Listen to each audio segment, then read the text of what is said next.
বিশ্বকাপ শুরুর দিকে বাংলাদেশে এসেছিলেন এই আর্জেন্টাইন নাগরিক ব্রুনো। কোয়ার্টার ফাইনালের আগেই ফিরে যান নিজ দেশে। তবে আর্জেন্টিনা ফাইনালে ওঠার পর আবারও ছুটে আসেন ঢাকায়। শুধু বিশ্বকাপ ফাইনালের উন্মাদনার সাক্ষী হতেই নয়, সঙ্গে নিয়ে আসেন আরও বড় এক স্বপ্ন।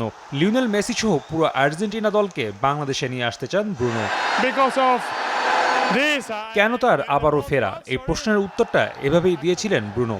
যদিও রাতটা ছিল বিষণ্ণতার, হতাশ হয়েছেন এমন পরাজয়েও। একটা কাগজ যেখানে লেখা, আমরা স্বাক্ষর গ্রহণ করছি যেন আর্জেন্টিনা জাতীয় দল বাংলাদেশে আসে, যেখানে বাংলাদেশি সমর্থকদের সাইন নিচ্ছেন তিনি। একইভাবে সাইন নেবেন আর্জেন্টিনার নাগরিকদেরও। তার প্রত্যাশা এরা পৌঁছাবে মেসি পর্যন্ত, তাতে আল বিসেলেস্তেরা পা রাখবেন লাল সবুজের দেশে। We are doing a petition with Mantecol. We organize a petition, so Messi and the national team will come to Bangladesh. We are asking people in Bangladesh to sign this petition to bring the national team here to Bangladesh.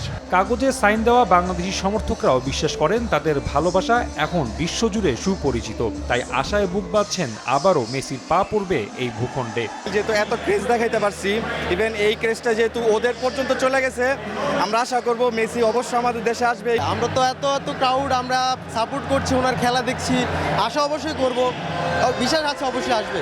ভালোবাসার এই স্বাক্ষরগুলো একদিন হয়তো পৌঁছে যাবে মেসিদের দুয়ারে। কোনো একদিন হয়তো লাল সবুজের দেশ আবারও বরণ করে নেবে আকাশী নীলদের।